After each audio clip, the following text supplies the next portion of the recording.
AInewsdaily.ca is a website that gives you AI-generated news across 1,000 plus topics, 96 global cities, and daily features. Plus, for VIP subscribers, AI-generated images, tarot readings, natal charts, investment tips, bet predictions, and drill wars, a text and image-based life simulator game set in Toronto's drill scene. One VIP subscription unlocks it all. During our We Love Hip Hop promotion, all new VIP subscribers receive a $2.50 USD wallet credit. www.ainewsdaily.ca. That's www.ainewsdaily.ca.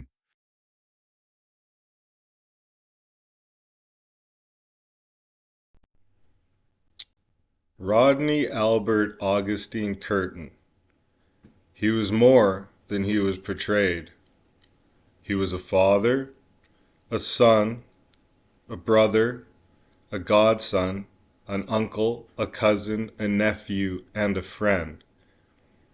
As far as Anthony Brian Cromastey, well, Anthony, who is lovingly known as Brian by family and friends, will be remembered as the fun-loving, intelligent, and caring man that he was. He was hardworking and ambitious, determined to accomplish anything he set his mind to.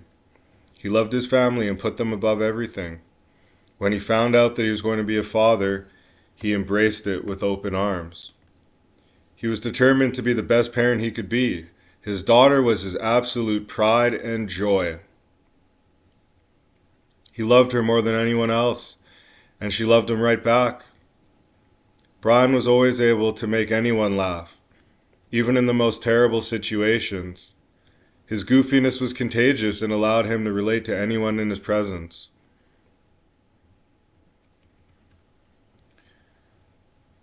There were about a dozen customers at Johnny G's at about 1:30 a.m. on February the 6th.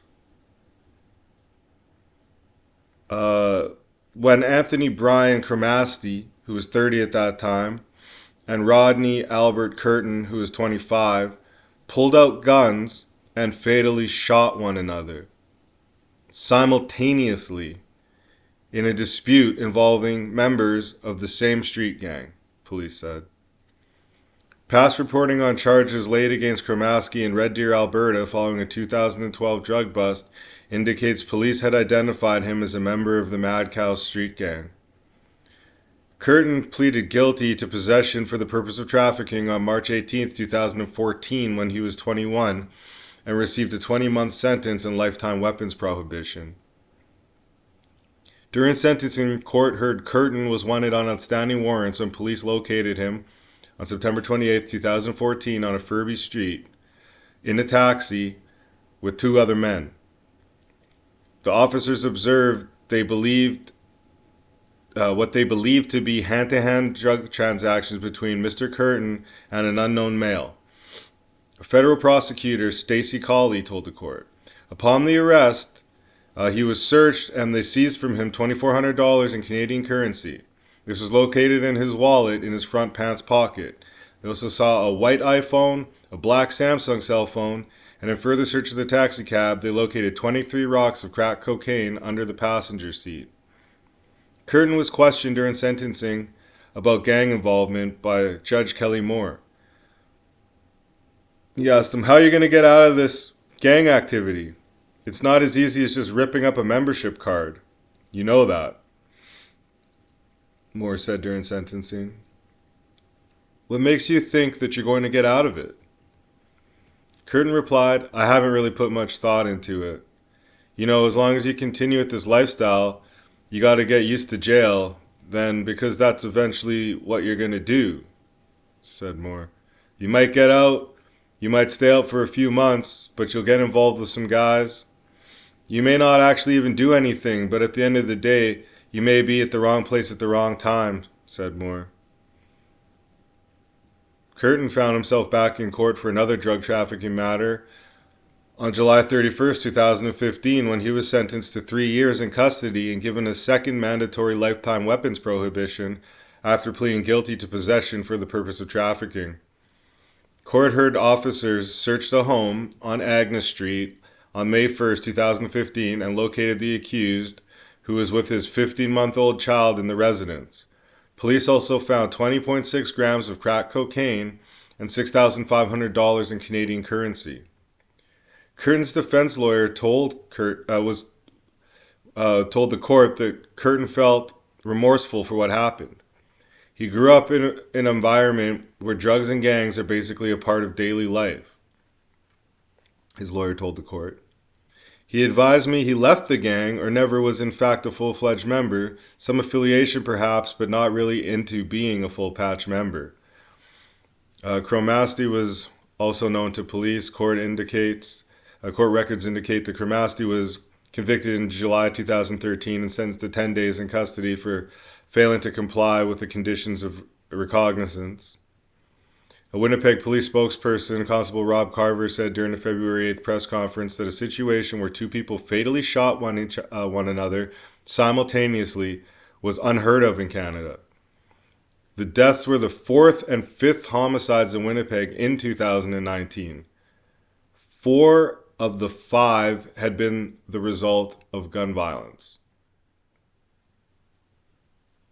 A third man, Braedon Lee Gordon, aged 18, also identified by police as a member of the Mad Cowz, was charged with assault causing bodily harm in connection with the incident on February 6th. The violence in the video surveillance from inside the restaurant reportedly shows Gordon, who arrived with Cromastey, assaulting Kirton after Cromastey was shot. Kirton was still alive when the assault took place, Carver said, noting he and Cromastey were rushed to hospital in serious condition when they died shortly afterward. A Johnny G's waitress suffered a non-life-threatening wound during the shootout caused by a bullet ricochet, police said. While police declined to elaborate, restaurant owner Johnny Giannakis told the Free Press on the Thursday of that week that the waitress was hit in the foot while hiding behind the bar. She received stitches and was released from the hospital. They Megan Thee Stallioned her. Carver said investigators were surprised there were no additional fatalities or injuries. There were numerous shots fired, a significant number, more than 8, the investigator said. The Johnny G's location on Main Street, which was one of a few downtown spots that stayed open as late as 4 a.m. Restaurants and establishments like this that cater to the after hours and after bar crowds, we know the criminals show up to these places, said Carver. Criminals don't like the light of day. They like to be out in the evening. So I don't think it's a comment on the restaurant. I think it's a comment on any place that's open at 1:30 or 2 o'clock in the morning. You might find yourself seated to some gang members at a booth. That's the nature of any big city, including ours. Late night, the members will roam. Unfortunately, situations like this do arise in these types of businesses. In the wake of the shooting, restaurant owners are calling for increased security measures to protect their staff and customers. The Manitoba Restaurant Association says the city of Surrey, BC, experienced similar trends and increased violence in bars and restaurants in 2017, which resulted in the creation of the Inadmissible Patrons Program, in which police can remove known criminals from the premises as a matter of public safety. The Federation is calling for similar solutions to the violence occurring within Winnipeg restaurants. That's something that they've had in Winnipeg as well in the past, at least at Canada Inn's establishments. There's a ban list where they would ban you, and there was a gang list, and they would kick you out.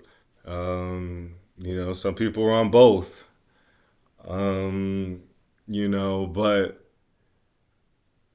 a lot of the time when he was on the gang list, I'm not going to lie, they'd still, have you let you spend your money with them.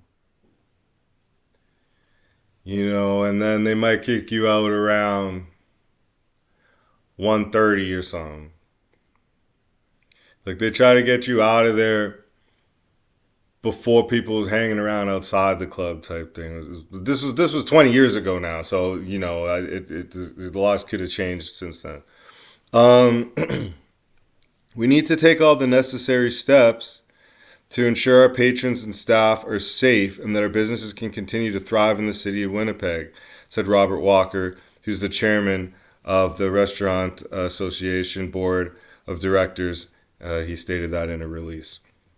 He went on to say, with the increase in drug and gang violence in the city of Winnipeg, we need to use proactive measures to ensure the safety of people dining at after-hours establishments. That was said by Sean Jeffrey, who's another executive director of the Restaurant Association. They said that they reached out to the mayor's office for a meeting to discuss these proactive measures. While uniform and plainclothes officers do walkthroughs of licensed bars, Carver said he wasn't sure what good they would have in a restaurant. You can't say to someone who has been convicted of a crime and released and, is a gang member that they aren't welcome in a restaurant. Which, again, they used to do it all the time. Maybe that's changed. That was according to Carver, who's a police representative at that time. He also wondered about 911 response times if officers were tied up in this way. He says, I'm not sure what the Restaurant Association would have us do. I don't think that's a very good use of limited police resources. Eventually, police officers caught up to the only surviving suspect of the Johnny G's incident. His name was Braedon Lee Gordon. This happened when 2 Winnipeg men had been arrested after a gun was pulled at a bar on Arlington Street near Logan Avenue on Saturday, May 4th, 2019. The Winnipeg Police Service says officers responded to a report of an armed man around 9:50 p.m. Investigators believe 2 men had attempted to leave the bar with drinks they had paid for inside when security staff stopped them at the door. Police say they believe an altercation began and one of the suspects pulled a gun. They say he then pointed the gun at employees before running away. That's crash out behavior. I mean, pretty much every bar, the door tells you to leave your drinks before you go outside. People tend to just do that, whether they're told or not. So that's really extra. That's really unnecessary. So, in any event, the Winnipeg police said they sent the helicopters and the K9 unit, so Air 1 and K9 unit, members of the tactical support team, and, they helped the general patrol officers find the suspects. They say officers met with staff from the bar who told them the man with the gun had run away, possibly with a second man. Shortly after, police say Air 1 spotted the man running in the back lane of Alexander Avenue, where officers arrested him. They also seized a loaded 9mm handgun. So, this is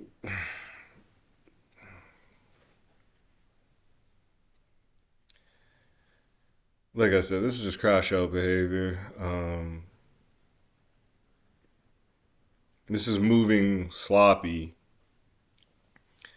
The second man later returned to the bar, where he was arrested after being recognized by a staff member.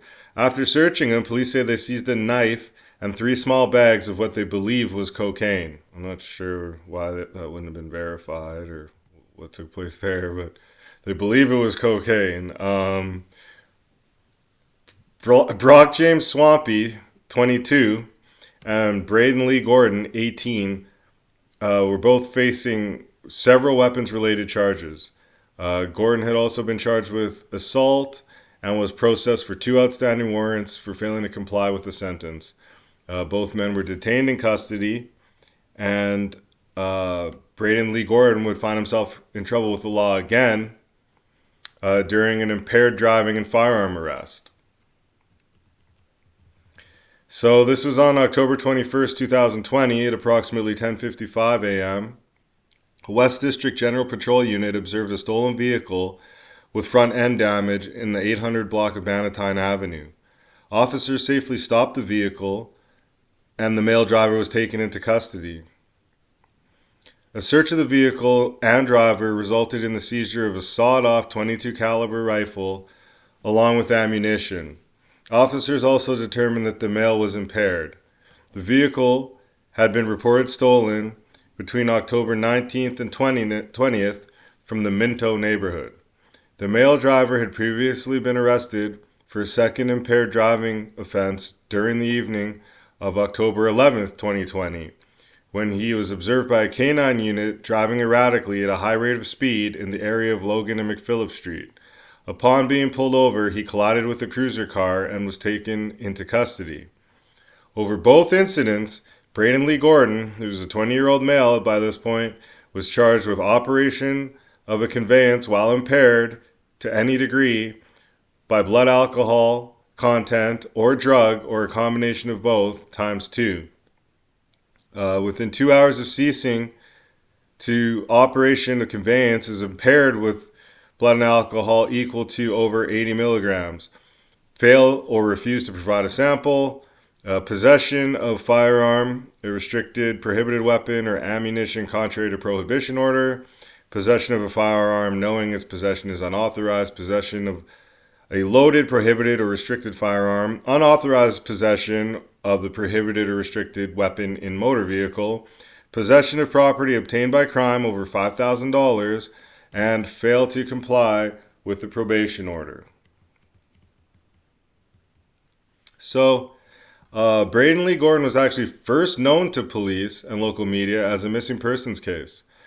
Winnipeg police investigators were searching for Braedon Lee Gordon when he was 11 years old. Gordon was last seen at that time on April 30th, 2012 in Winnipeg's West End before he had been reported missing.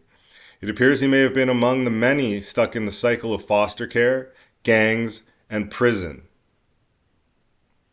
In a prior incident at the same restaurant, Moore, a 24-year-old member of the B-Side street gang, was gunned down inside Johnny G's restaurant in the early hours of February 15th, 2013.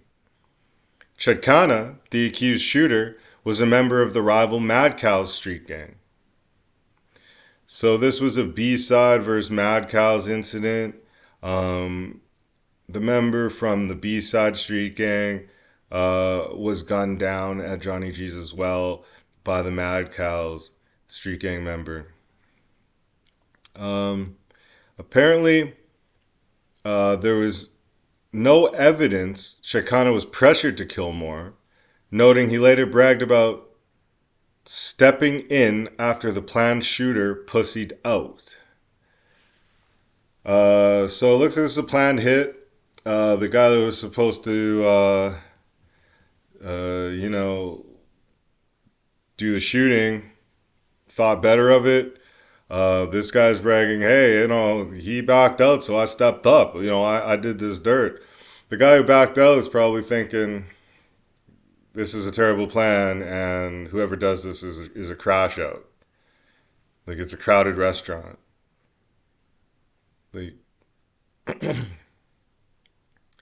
So Mr. Chatkana went to the restaurant to kill Mr. Moore, and he carried out that plan. The killing was in the manner of an execution. Mr. Chatkana's actions were not impulsive. He made a deliberate decision to commit the crime for the gang. That's what the Crown was saying in the case, the prosecutor. Court heard evidence that at trial that Moore had spent part of the evening prior to the killing at the Opera nightclub in the Exchange, where security video captured a gang rival throwing a drink on Moore. So Moore's been outside, and it seems like he's got ops out here. Somebody threw a drink on him. And so later, before 2 a.m., the three accused and other gang members followed Moore in a van to Johnny G's. So first some gang members saw him, threw a drink on him, and they on his ass. Now, they have the whole ride to maybe do something, but they decided to wait. They followed, and when he walked into Johnny G's restaurant, they opened fire on Moore as he walked out of the restroom. So they basically, had somebody follow him in. They watched him when he went to the men's room. They said, okay, well, when he comes out, that's when we're going to hit him. He walked out of the restroom. I don't know what it's like at Johnny G's, but he got hit right there. I don't know if it's tucked out of the way or not, but people are going to notice that. So the teen was one of 3 Mad Cowz street gang members arrested in connection with the killing. Morgan Bone, 22, who was supposed to be the shooter before he backed out at the last minute, pled guilty to conspiracy to commit murder and was sentenced to 12 years in prison just for being involved. A third co-accused, Akech Ajak, was not ultimately convicted. There was reasonable doubt. There was no direct, reliable evidence tying Ajak to Moore's murder. He said, while I'm convinced it is likely that Mr. Ajak was involved in some fashion in assisting Mad Cow gang members or associates in carrying out the murder of Mr. Moore, that is not the test, is what the prosecutor said. The certainty which the law requires of proof beyond reasonable doubt, rather than the likelihood of his involvement in this murder, the judge was saying, I am not convinced of Mr. Ajak's guilt to a certainty beyond a reasonable doubt. So the prosecutors alleged it was Ajak who borrowed the van that was used to follow Moore. They argued cell phone tower records associated with the phone seized from Ajak at the time of his arrest showed he was in the vicinity of the Opera nightclub and Johnny G's before, during, and immediately after the killing. However, it is also in evidence that this phone was used by other members of the gang in the context of making drug deals or other gang-related purposes. In consideration of all the evidence, the judge was not satisfied at that time of the murder that the phone was in possession of Mr. Ajak, or that Mr. Ajak was in the vehicle from which Mr. Chatkana exited and shortly thereafter shot and killed Mr. Moore. So he beat it. He beat that body. He was a free man. But shortly thereafter, he reoffended. Winnipeg police charged 2 men with attempted murder and kidnapping after a man was found injured in the snow on the side of the road in November 2021. According to police, a person walking along River Road in the RM of St. Andrews found a man in his mid-20s lying by the path on November 20th. The man was left in the snow, tied up, severely injured, and without a jacket or shoes. The victim was taken to Winnipeg Hospital and the Major Crimes Unit came to investigate. Police said the victim, who was from Winnipeg, agreed to meet with several people he knew outside of his home in the North Kildonan neighborhood. When he went outside, he was forced into a raiding vehicle and taken to an unknown home. While at the home, the victim was tied up and seriously assaulted, with his captors demanding that he call family and friends to plead for large sums of money. Eventually, various personal items were stolen from the victim and he was taken to River Road and abandoned. According to police, officers investigated and obtained a search warrant for a home in the Sturgeon Creek neighborhood and arrested Adem Ahmed Mohammed, who's an 18-year-old man, on December 27th, and Akech Ajak, who was 31 at the time, and he was arrested at a home in Osborne Village. So Ajak and Mohammed were both charged with attempted murder, kidnapping, and robbery, and both were detained in custody. At that time, the charges had not been proven in court. So Dylan Chatkana ended up being convicted in the gang-on-gang murder of William Moore inside Johnny G's. Dylan Chatkana broke down in court after hearing his victim's young daughter describe how the killing had changed her life. I'm sorry for all the people affected by my involvement in this, especially that little girl, the now 18-year-old man told court Friday. After she read her victim impact statement, it really affected me, he said, before breaking into tears. I mean, this is what y'all leaving behind. Is these kids to go to the court and talk about how they lost their father, to a point where a killer is brought to tears behind that. A hardened gang member killer this is what y'all leaving for y'all children when y'all out here like that. So the court adjourned for a few minutes. The accused was allowed to compose himself. He's trying to make a change. He said when the court resumed, he said, "I hope you guys have it in your heart to forgive me." At least one of Moore's family members did. Charles Moore, Williams's father, told court he fell apart after learning his son had been killed. "There's not much that I can say, not much that I can do, but I forgive the boy," he said. "It hurts, but I have to live with it." The accused was convicted, after trial of first-degree murder in Moore's death. Prosecutors argued the accused, who was just 15 years old at the time of the killing, should be sentenced as an adult.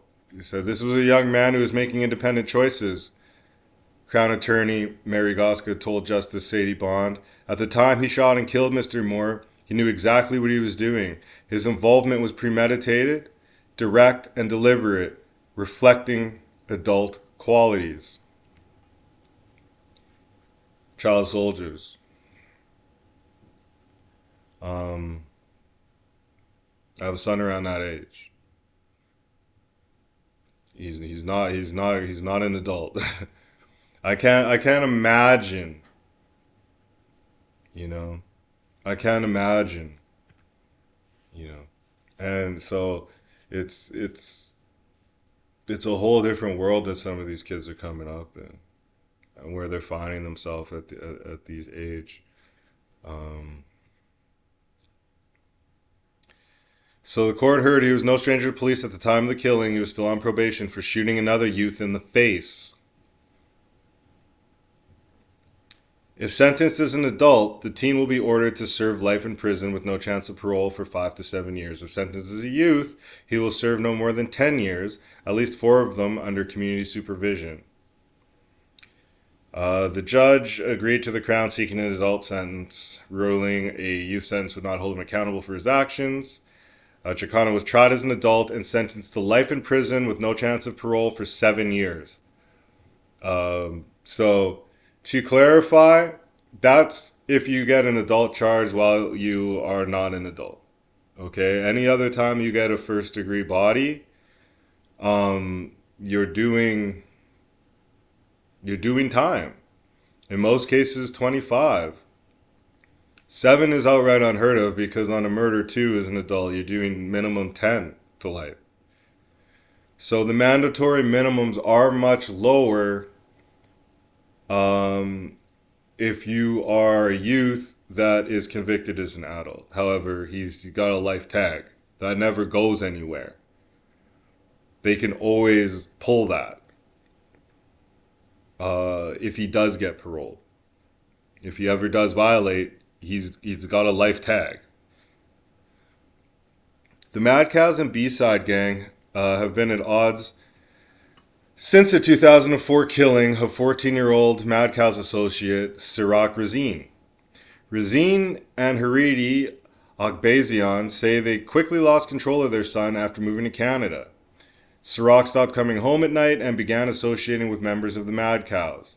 Sirak was killed outside a Sherbrooke Street crack house, which had a known connection to the gang. The Ajak family came to Winnipeg in 2000, sponsored by the First Mennonite Church. They were refugees from war-ravaged Eritrea, looking for a fresh start after years in a Kenyan refugee camp. Rezene Ajak, who's then 34, his wife, Akech, who was 30, and their 2 young children, Sirak, who was 10 at the time, and his sister, Sijen, who was 4, lived in a small apartment off Logan Avenue. Sirak was also known as Shaggy. Shaggy's life ended in the dark early hours of August 27th, 2004 on Sherbrooke Street, and his family fell into a nightmare. Police found his body beside a garbage bin on Sherbrooke Street. He'd been shot and he'd bled to death. Shaggy had fallen in with a group of teenage boys who were members of the Mad Cowz, a street gang fighting to control the drug trade in downtown and West End Winnipeg. Shaggy wasn't a formal member of the Mad Cowz, but he hung out with them.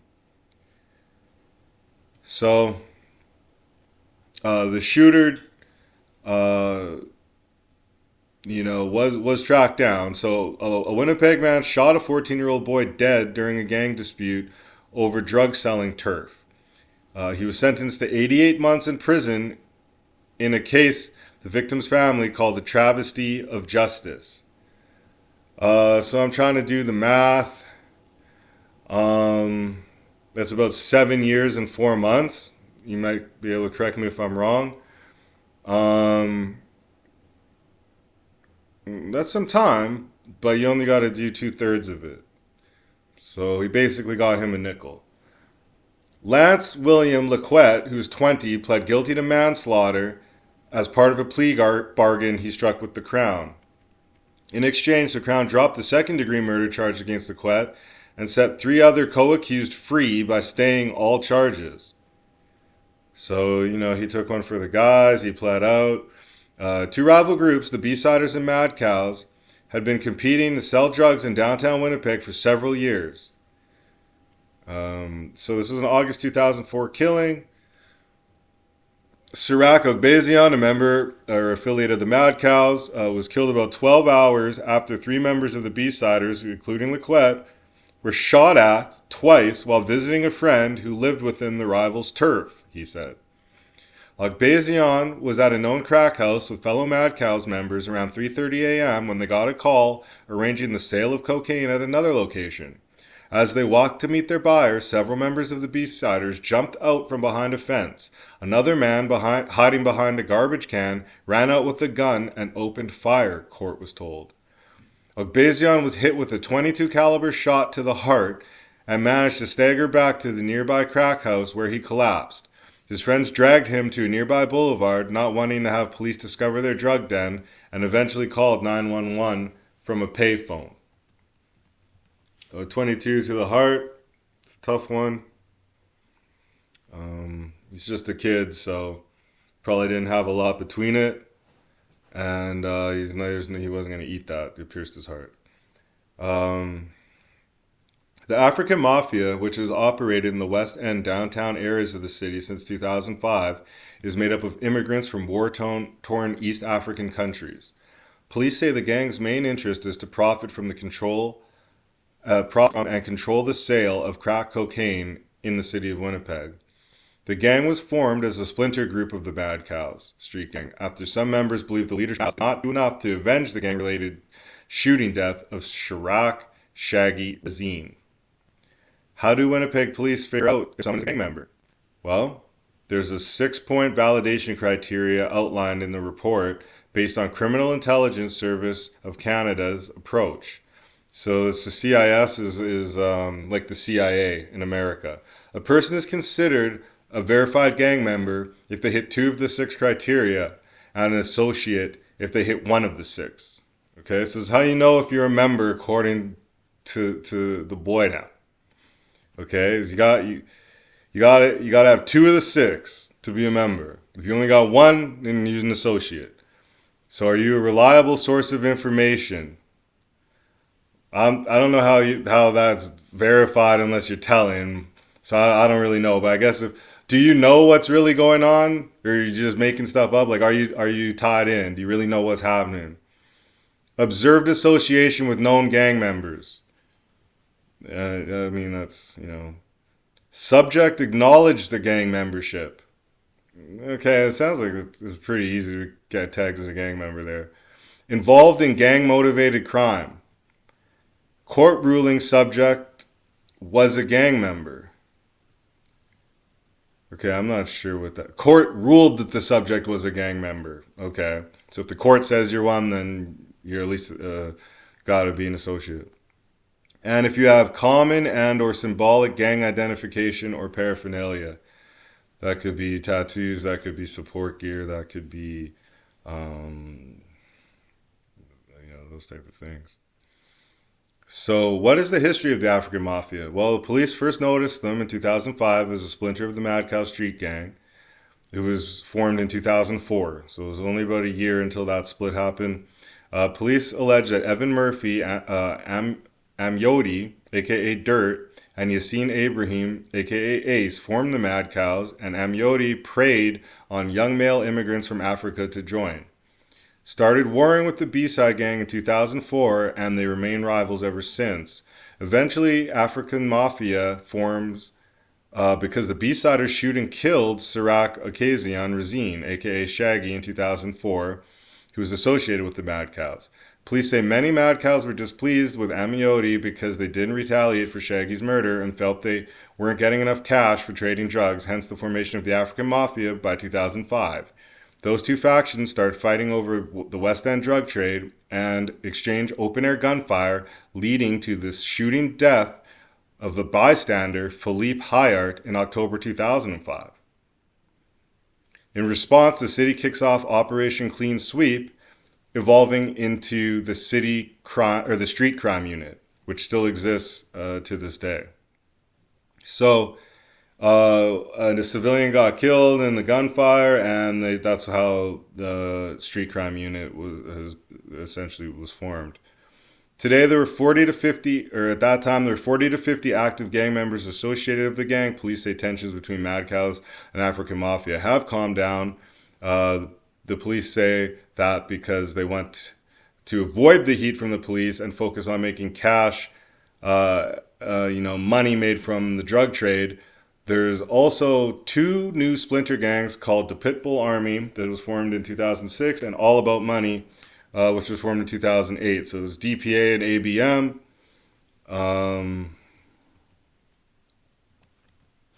These are African immigrants, involved in street crime. It's another familiar source of child soldiers to feed the streets with drugs and violence. Children of African newcomers to Canada. A massive culture gap exists between generations. A lack of understanding by both sides on the difference in life and growing up in Africa as it relates to growing up in Canada, more specifically Winnipeg. Language and cultural barriers can make opportunities more scarce for first-generation newcomers and their children. The allure of fast money, camaraderie, and all that comes with it can easily distract from the reality that there are only two outcomes in that life: death or jail. Violence continues to beget more violence. Death comes easily. This ongoing internal and external conflict generated something of an anomaly. A bang out where both shooters shot one another and both died. Senseless loss and tragedy.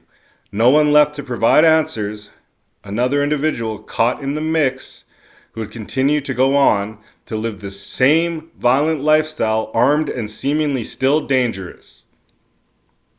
Many dead, many imprisoned, and a steady supply of new soldiers arriving on our shores daily. Until these communities can find better leadership and alternatives, the gang culture will continue to see the same outcomes. What we can learn from this is that it be your own gang. It be your own people. Your best friend will be the one to try to take you out.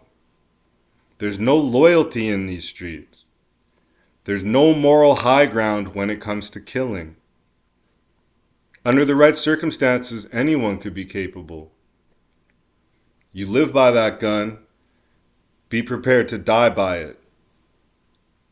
Maybe simultaneously and instantaneously with someone you once called a friend. Winnipegology.